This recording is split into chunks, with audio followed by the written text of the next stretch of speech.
지역은 왜 보육원 문턱을 넘지 않으려 했을까요? 아침 공기가 아직 차갑게 남아 있었어요. 낡은 봉고차는 논길을 따라 덜컹거리며 달렸고 사람들 몸이 좌우로 기울었습니다. 창문 틈으로 바람이 스며들어 쇠 냄새와 기름 냄새, 흙 냄새가 뒤섞여 들어왔습니다. 지역은 말없이 손바닥에 굳은 살을 만지작거렸어요. 서울을 떠나 내려온 첫 주, 그는 말보다 숨을 더 길게 쉬는 사람이 되었죠. 오늘도 어딘가로 갑니다. 간단한 인테리어 보수예요. 팀장이 툭 던지듯 말했습니다. 예, 알겠습니다. 지역의 대답은 짧았지만 목소리 끝이 건조했어요. 봉고차가 멈추자 오래된 아이보리색 건물이 모습을 드러냈습니다. 햇빛에 반사된 유리창이 번들거렸고 현관 앞 금속문은 오래전부터 삐걱였다는 듯 한쪽으로 기울어져 있었어요. 낡은 간판에는 에델 보육원이라고 적혀 있었습니다. 글자 사이사이에 먼지가 붙어 있었고 페인트가 조금씩 벗겨져 있었죠. 여기입니다. 안으로 들어가 봅시다. 팀장이 손짓했어요. 그 순간 지역의 발이 바닥에 붙은 듯 움직이지 않았습니다. 저기는 들어가지 않겠습니다. 그는 또박또박 말했어요. 사람들이 조용해졌습니다. 새가 멀리서 한 번 울고 다시 고요가 내려앉았어요. 왜요? 오늘 철거도 아니고 그냥 페인트 보수예요. 동료 한 명이 어깨를 으쓱였어요. 지역은 대답하지 않았습니다. 대신 시선을 현관 계단 첫 단에 고정했어요. 그 낮은 턱이 돌처럼 무겁게 느껴졌습니다. 마치 그 한 칸을 넘는 순간 오래 감춰온 무언가가 터져나올 것만 같았거든요. 햇빛에 데워진 벽면에서 미묘한 냄새가 났습니다. 오래된 소독약, 종이, 아이들 물감이 섞인 듯한 냄새였어요. 지역의 목젖이 마르고 손끝이 저릿해졌습니다. 팀장이 다가와 낮은 목소리로 말했죠. 사정이 있으면 말해요. 바꿔드릴 수도 있어요. 아닙니다. 그냥 여기 말고 다른 데 하겠습니다. 그의 말끝에는 조급함이 묻어 있었어요.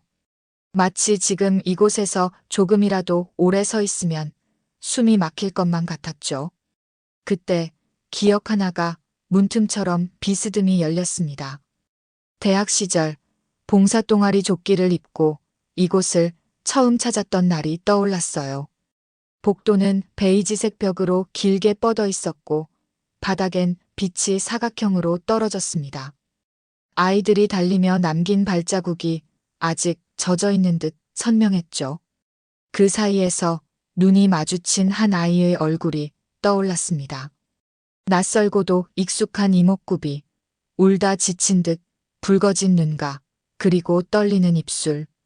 그 아이는 잠깐 웃으려고 애쓰더니 이내 고개를 숙였어요. 그 표정이 마음 어딘가를 쿡 찔렀습니다.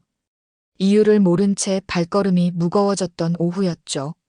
그날 원장은 서류철을 가슴에 안고 지역을 복도 끝으로 불러 세웠습니다. 학생, 봉사는 고맙습니다. 원장의 목소리는 낮고 정돈되어 있었어요. 지역은 그때 질문 아닌 질문을 꺼냈습니다. 여기 오래된 기록도 있습니까? 원장은 미묘하게 눈썹을 움직였고 잠깐 망설이다가 말했죠. 이 아이는 내 과거와 얽혀있지. 짧은 문장이었지만 귓속에서 오래 울렸습니다. 지역은 그 말을 농담처럼 넘기려 했어요. 그러나 복도를 돌아 나오던 순간 바람이 불어 서류 끝 장이 넘겨졌고 낯익은 성이 눈에 스쳤습니다. 그때부터였죠. 에델 보육원이라는 두 단어의 글자가 심장 깊은 곳을 매만지는 것처럼 서늘해진 건. 현재로 돌아와 지역은 공구 가방 끈을 더 세게 움켜쥐었습니다. 손마디가 하얗게 질렸어요. 이 일은 제가 빠지겠습니다. 대신 오늘 목 임금은 빼주세요. 괜찮겠어요? 팀장이 한 번 더 물었습니다. 네.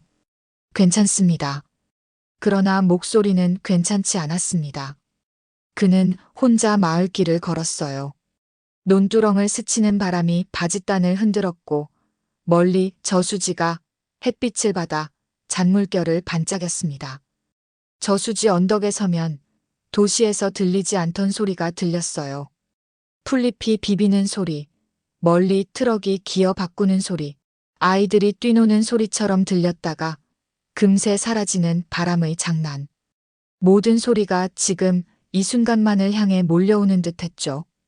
왜 나는 저 문턱을 넘지 못하는 걸까요? 그는 속으로 물었습니다. 무엇이 나를 막고 있는 걸까요?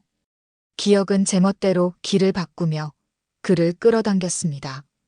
아이의 얼굴, 원장의 낮은 목소리, 서류한 귀퉁이의 낯익은 글자, 그리고 결혼식장에서 비어있던 신부서.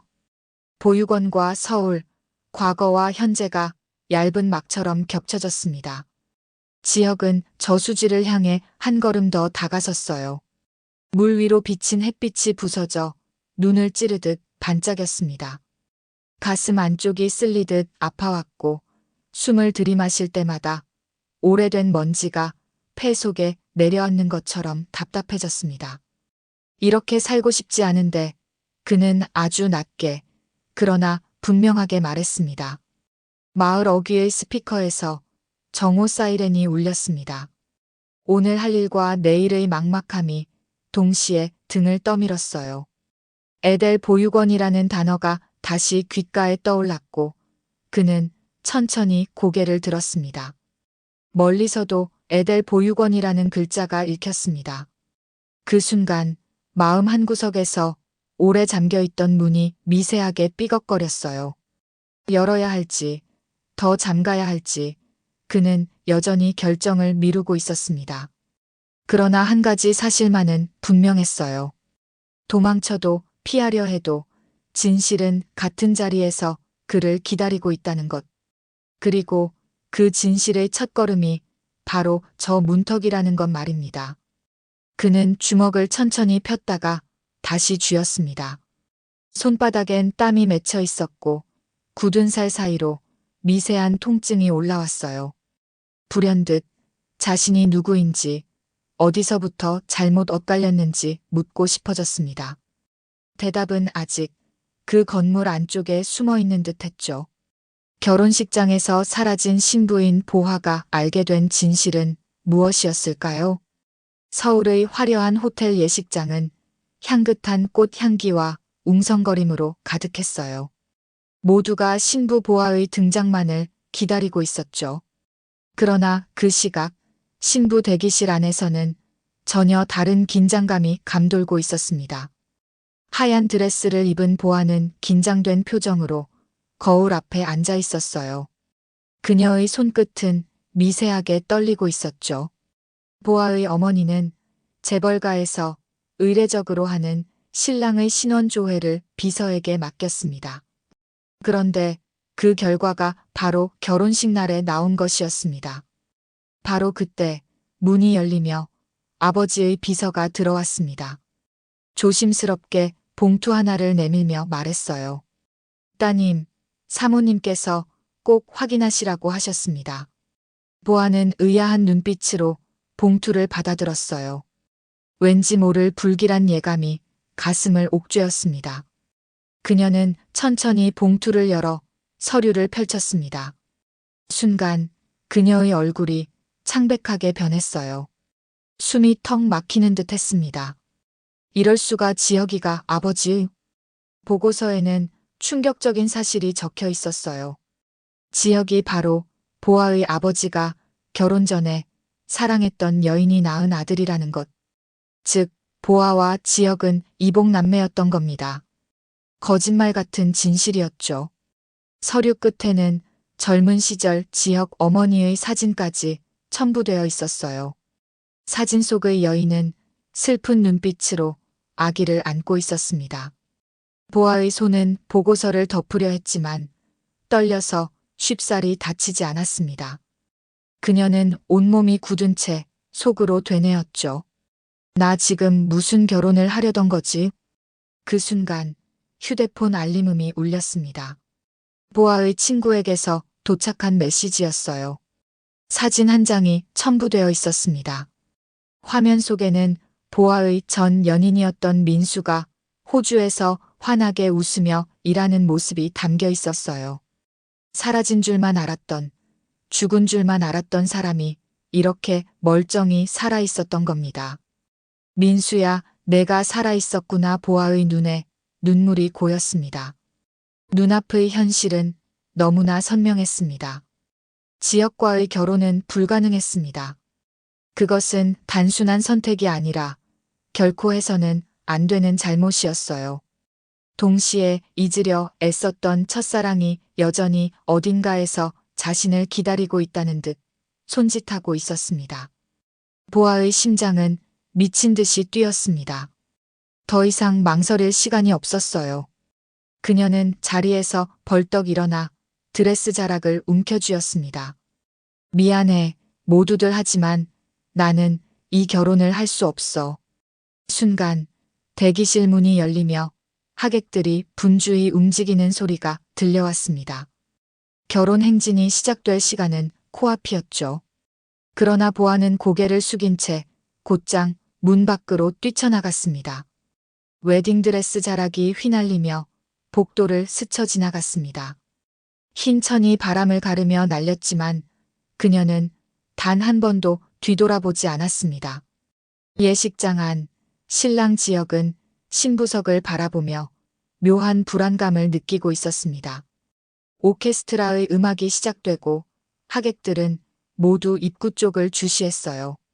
그러나 문은 열리지 않았습니다. 시간이 흐를수록 웅성거림은 커졌습니다. 신부가 왜 안 나와? 무슨 일이야? 혹시 탈이 난 건가? 결국 사회자가 당황한 표정으로 진행을 멈췄습니다. 신부 자리는 텅 비어 있었어요. 지역은 얼어붙은 듯 서 있었습니다. 그의 눈앞에서 모든 것이 무너져 내리는 듯 했죠. 보아, 대체 어디로 간 거야? 하객들의 술렁임이 커져만 갔습니다.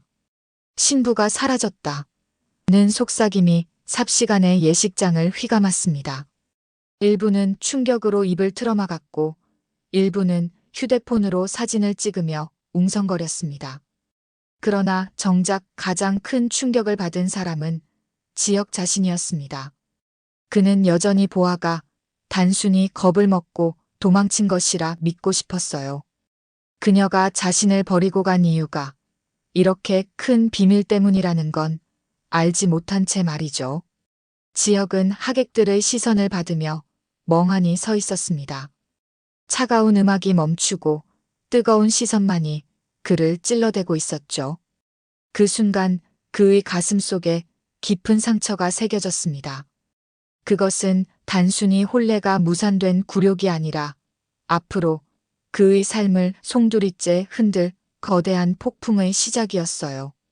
서울의 겨울 바람은 유난히 차가웠습니다. 잿빛 하늘 아래 병원 진료실의 공기는 무겁게 가라앉아 있었죠. 흰 가운을 입은 의사가 차트를 들여다보다가 천천히 고개를 들었습니다.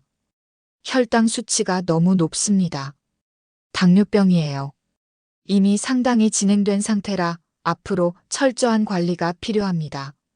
의사의 목소리는 단호했지만 오랜 세월 가족을 위해 몸을 갈아 넣었던 상철의 가슴은 철렁 내려앉았습니다. 그는 눈을 질끈 감고 깊은 주름이 잡힌 이마를 두 손으로 감쌌죠. 이럴 수가, 평생 일만 했는데 이제 와서 이런 진단을 받다니.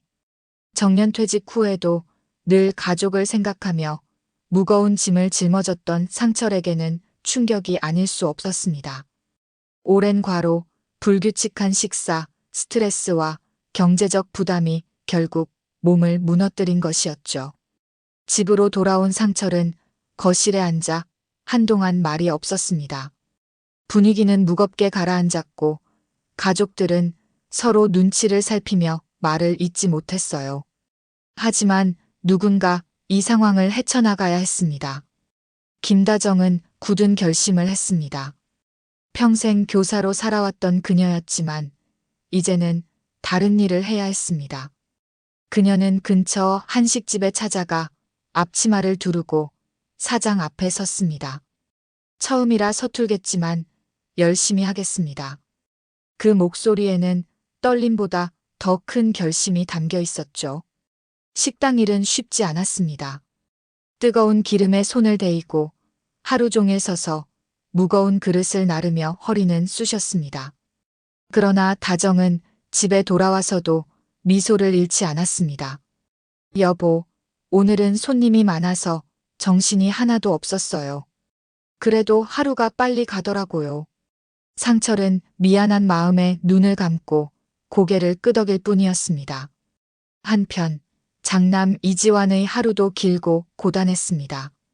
낮에는 박영나의 기사로 운전을 하며 웃음을 잃지 않으려 했습니다. 영나가 걱정스러운 눈빛으로 바라보면 지환은 손을 흔들며 대답했죠. 괜찮습니다. 저는 버틸 수 있어요.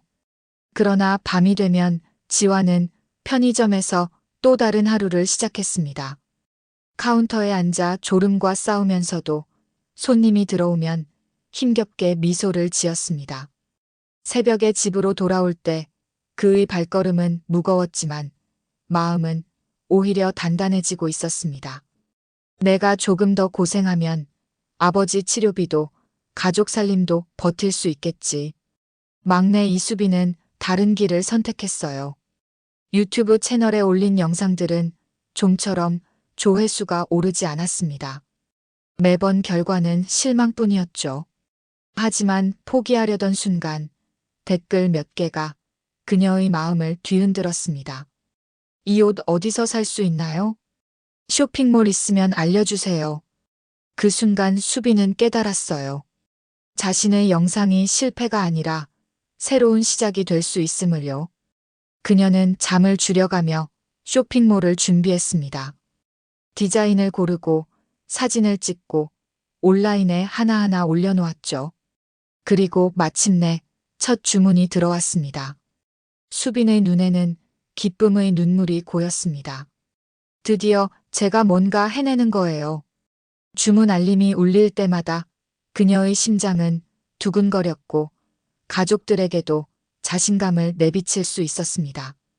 이렇게 각자의 자리는 달랐지만 가족은 모두 같은 방향을 바라보고 있었습니다. 병마와 생활고가 몰아쳐도 서로를 지켜주며 버티는 힘. 그것은 바로 함께라는 이름이었죠.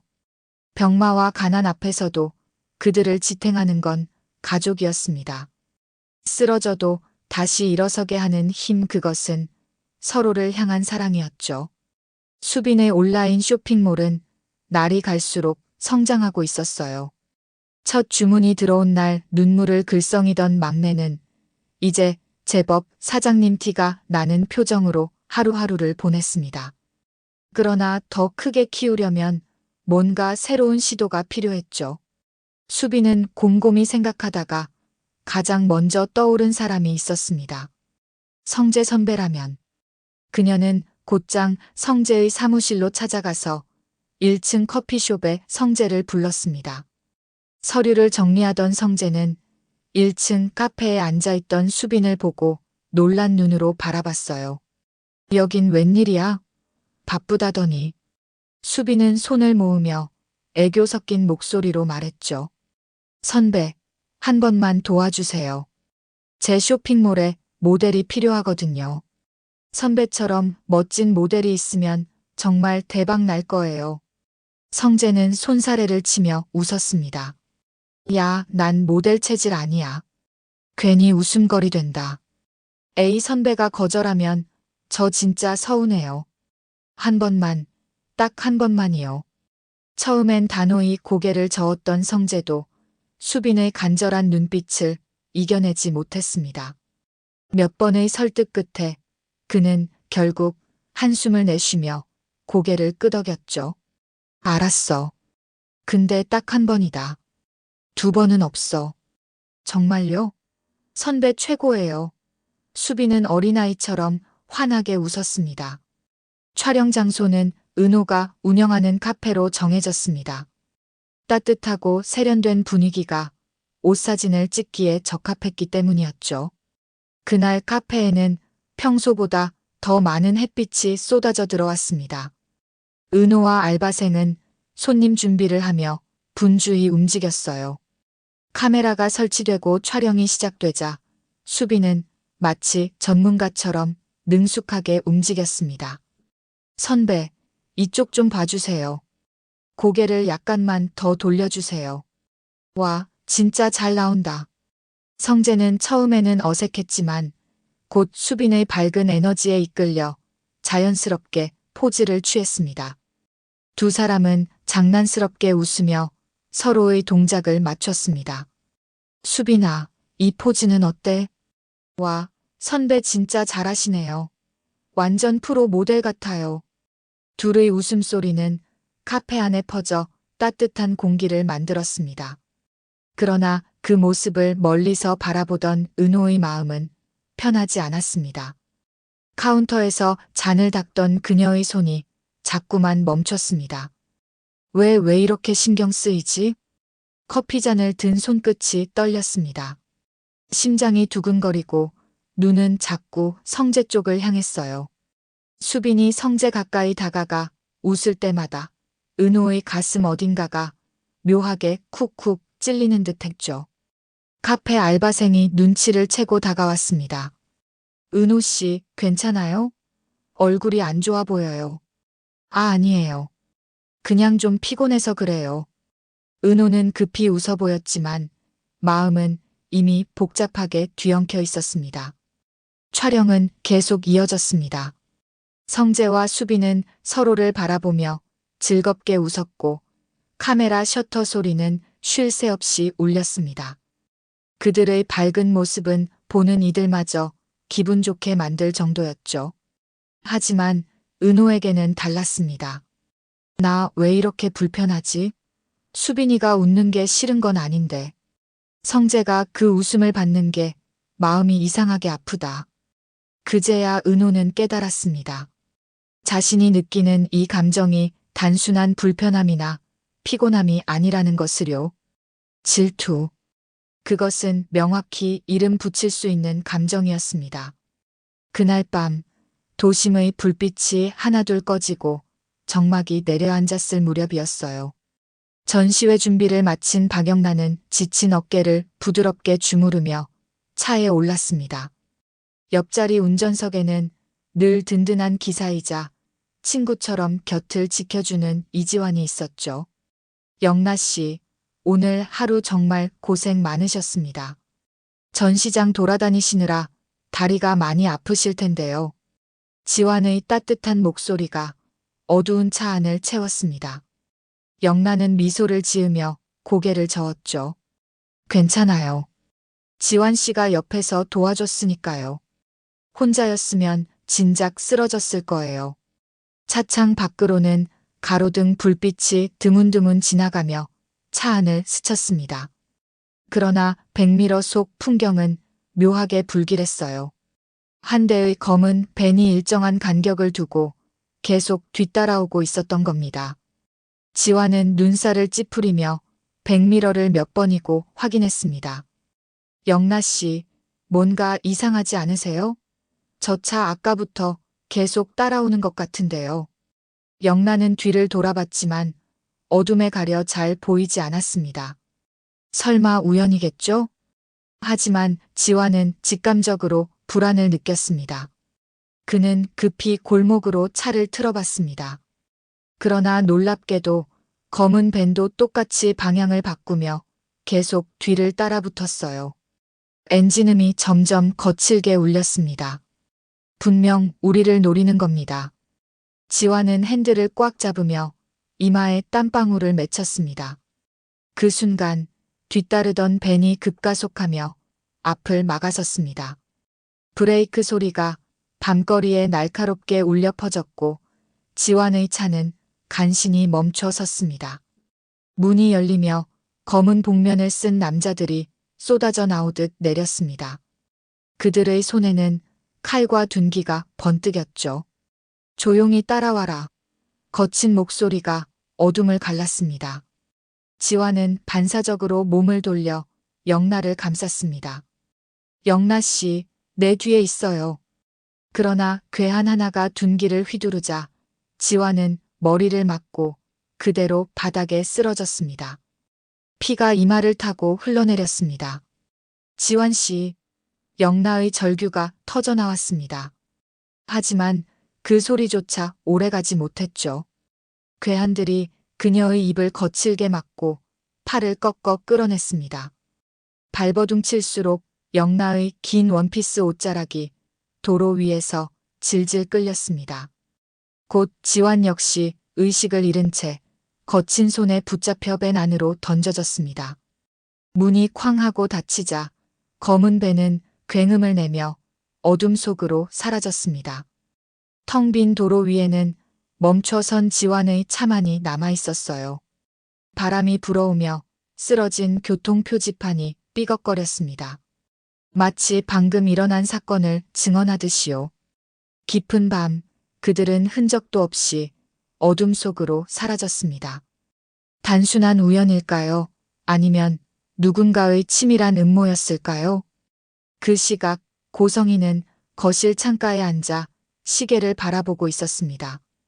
영나가 왜 이렇게 늦는 거지 전화를 해도 받질 않고 딸이 평소보다 훨씬 늦는 시간까지 돌아오지 않자 불안이 밀려왔습니다. 창밖을 내다보는 성희의 얼굴에는 알 수 없는 초조함이 서려 있었죠. 그녀는 아직 몰랐습니다. 자신의 딸이 이미 낯선 이들의 손에 끌려가고 있다는 사실을. 깊은 밤 고성희의 집 전화기가 요란하게 울렸습니다. 고요한 거실을 가르며 들려온 벨소리는 불길한 그림자처럼 스며들었죠. 성희는 불안한 얼굴로 수화기를 들었습니다. 여보세요? 그 순간 거친 남자의 목소리가 낮게 울렸습니다. 딸을 살리고 싶으면 거액을 준비해라. 10억이다. 준비하지 않으면 다시는 딸을 볼 수 없을 거다. 성희의 얼굴은 순식간에 창백해졌습니다. 손이 떨려 수화기를 제대로 잡지 못했고 눈동자는 허공을 헤매었습니다. 뭐라고요? 제발 우리 아이만은. 그때 집으로 들어선 성재와 그의 아버지가 상황을 눈치채고 다가왔습니다. 성재는 전화를 낚아채듯 붙잡고 소리쳤습니다. 너희들 대체 누구야? 얼마를 원하는 거야? 그러나 수화기 너머 목소리는 냉정했습니다. 장소와 시간을 곧 알려주겠다. 경찰에 알리면 목숨은 장담 못한다. 뚝. 전화를 끊는 소리가 집안을 더 차갑게 만들었습니다. 성재의 아버지는 무거운 숨을 몰아쉬며 소파에 주저앉았습니다. 이건 단순한 범죄가 아니야. 누군가 의도적으로 우리 집안을 노리고 있어. 성재는 이를 악물며 말했습니다. 경찰에도 알리고 돈도 준비해야 합니다. 우리 영나를 반드시 지켜야 합니다. 한편 어둡고 습한 창고. 축축한 시멘트 벽에서 물방울이 뚝뚝 떨어지고 있었고 한쪽 구석에는 영나와 지환이 꽁꽁 묶인 채 앉아 있었습니다. 손목이 파랗게 멍들었고 공기는 곰팡이 냄새로 가득했어요. 영나는 눈을 크게 뜨며 떨고 있었습니다. 어깨가 작은 새처럼 자꾸 들썩였죠. 그 곁에서 지환은 그녀를 진정시키려 애썼습니다. 영나 씨, 괜찮아요. 너무 걱정하지 마세요. 제가 옆에 있잖아요. 지환은 억지로라도 미소를 지어 보였습니다. 하지만 그 미소 뒤에는 피와 땀이 뒤섞여 있었죠. 잠시 후 무거운 철문이 덜컥 열리며 괴한들이 들어왔습니다.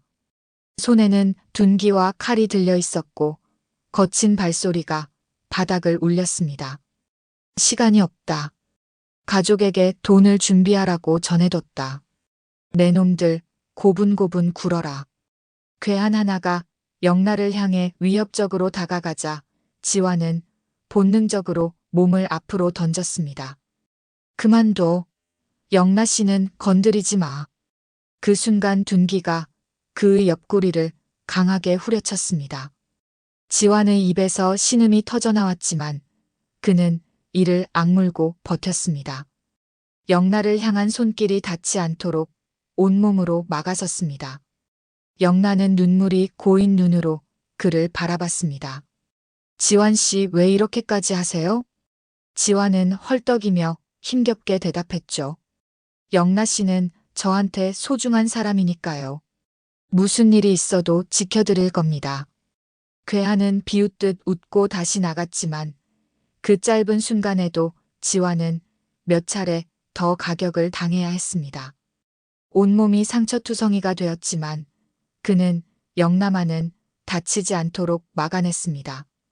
성희와 가족들은 경찰에 알리면서도 돈을 마련하기 위해 동분서주하고 있었습니다. 금고가 열리고 땀에 젖은 손길들이 현금을 꾸역꾸역 가방에 채웠습니다. 시간이 없다. 어떻게든 맞춰야 한다. 성재 아버지의 목소리는 떨렸습니다. 창고 안 지환은 쓰러진 몸을 겨우 일으켜 세우며 다시 영나를 감쌌습니다. 그의 옷은 찢어지고 입술에는 피가 맺혔지만 눈빛만은 단단했습니다. 영나 씨, 울지 마세요. 곧 나갈 수 있을 겁니다. 우리가 이겨낼 수 있어요. 영나는 참았던 눈물을 흘리며 속삭였습니다. 지환 씨 저를 이렇게까지 지켜주셔서 고마워요. 사랑과 의리, 목숨을 건 선택이 시작되었습니다. 어둠 속에서도 빛을 놓지 않으려는 이들의 의지는 새로운 감정을 피어나게 만들고 있었습니다. 긴박했던 밤이 지나고 새벽녘이 밝아왔습니다. 경찰의 빠른 수사와 가족들의 발걸음 덕분에 결국 영나와 지환은 무사히 구조되었어요. 납치범들은 도주하려 했으나 도로에서 검거되었고 두 사람은 곧장 병원으로 이송되었습니다. 병실 침대에 누운 지환은 얼굴과 몸 곳곳에 멍이 들고 상처가 있었지만 다행히 생명에는 지장이 없었습니다. 영나는 그의 곁에 앉아 하얀 붕대로 감싼 그의 손을 꼭 붙잡았습니다. 지환 씨가 저를 위해 그렇게까지 다쳐가며 지켜줬다니. 영나는 말끝을 잇지 못하고 눈물을 흘렸습니다. 그 눈물 속에는 두려움과 함께 새로운 감정이 서려 있었죠. 지환은 힘겹게 눈을 뜨고 미소 지으며 말했습니다. 제가 옆에 있잖아요. 영나 씨를 다치게 할 순 없었어요. 영나는 그의 말에 다시 한번 마음이 크게 흔들렸습니다. 위기의 순간에 자신을 몸으로 지켜준 지환의 모습은 단순한 고마움을 넘어 가슴 깊이 각인되는 헌신이었으니까요. 한편 시골에서 돌아온 지혁은 병원에서 아버지 상철을 만났습니다. 침대에 누운 상철은 여전히 창백했지만 아들이 돌아온 모습을 보자 눈빛이 따뜻해졌습니다. 아버지 지혁은 그 한마디를 겨우 꺼냈습니다. 그러나 마음속 깊은 곳에 맺힌 진실이 그를 짓눌렀습니다. 제가 아버지의 아들이 아니래요. 제 진짜 아버지는. 목소리가 떨리고 눈가가 붉어졌습니다. 상철은 잠시도 망설이지 않았습니다. 그는 힘겹게 상체를 일으켜 지혁의 손을 잡았습니다. 지혁아, 넌 내 아들이다. 피가 섞이지 않아도 넌 내 아들이야. 내가 널 키웠고 우리가 함께 살아왔잖니. 그것보다 더 큰 증거가 어디 있겠니? 그 말은 흔들리던 지혁의 마음에 깊이 스며들었습니다. 눈물이 그의 두 뺨을 타고 흘러내렸습니다. 아버지. 지혁은 어린 시절 이후 처음으로 진심을 담아 아버지를 불렀습니다. 집에서는 또 다른 풍경이 펼쳐지고 있었어요. 다정은 한식집에서 긴 하루를 마치고 돌아와도 곧장 부엌에 들어가 반찬을 준비했습니다. 손에 기름 자국이 남아 있었지만 그 얼굴에는 다시 웃음이 돌고 있었습니다. 수빈은 쇼핑몰에서 번 수익으로 병원비를 결제하며 당당히 말했죠. 이제 아버지 치료비는 걱정 안 하셔도 돼요. 제가 감당할 수 있어요. 지환은 야간 알바를 마치고 지친 몸으로 집에 들어왔지만 여전히 환한 미소를 지었습니다. 이제 괜찮습니다. 우리 가족이 함께니까요. 식탁에는 소박하지만 따뜻한 음식들이 차려졌습니다. 가족들은 자리에 둘러앉아 서로를 바라보았습니다. 그리고 말없이 눈물을 흘렸습니다. 지난 시간의 고통과 상처가 이 순간에는 오히려 그들을 더 단단하게 묶어주고 있었죠. 돈도, 명예도, 지위도 이 가족에게 진짜 소중한 것은 아니었습니다. 피 한 방울 섞이지 않았어도 함께 살아온 사랑. 그것이 바로 가족이었고 그들이 다시 일어설 수 있는 가장 큰 힘이었습니다. 늦은 오후, 바람이 잔잔히 불어오는 언덕 위. 지혁은 마침내 발걸음을 옮겨 에델 보육원 앞에 섰습니다. 며칠 전까지만 해도 두려움에 차마 들어가지 못했던 그곳이었지만 이제는 진실을 마주해야만 했습니다. 그토록 괴로워하며 외면했던 자신의 과거를 더 이상 피할 수 없다는 걸 알았기 때문이었죠. 낡은 대문 앞에서 그는 잠시 멈춰 섰습니다. 익숙한 건물 외벽은 아이보리색 페인트가 군데군데 벗겨져 있었고 창문 사이로 아이들의 웃음소리가 희미하게 흘러나왔습니다. 어린 시절 잠깐 머물렀던 기억들이 파편처럼 스쳐 지나갔습니다. 손을 꼭 잡아주던 낯선 여인의 손길, 그리고 울음 대신 억지로 웃음을 지으려 했던 어린 자신. 이제 와도 괜찮을까요? 지혁은 혼잣말처럼 낮게 내뱉었습니다. 마치 기다렸다는 듯 에델 보육원 원장이 조용히 마당으로 걸어 나왔습니다. 세월의 흔적이 묻은 얼굴이었지만 그의 눈빛은 따뜻했습니다. 원장은 지혁을 반갑게 바라보며 한 손에 오래된 봉투를 들고 있었습니다. 이제 알 때가 된 것 같구나. 그는 봉투를 내밀며 조심스럽게 말을 이었습니다. 내 어머니는 보아, 아버지가 결혼 전에 사랑했던 여자였다. 내 어머니는 신분 차이를 너무나 잘 알고 계셨지.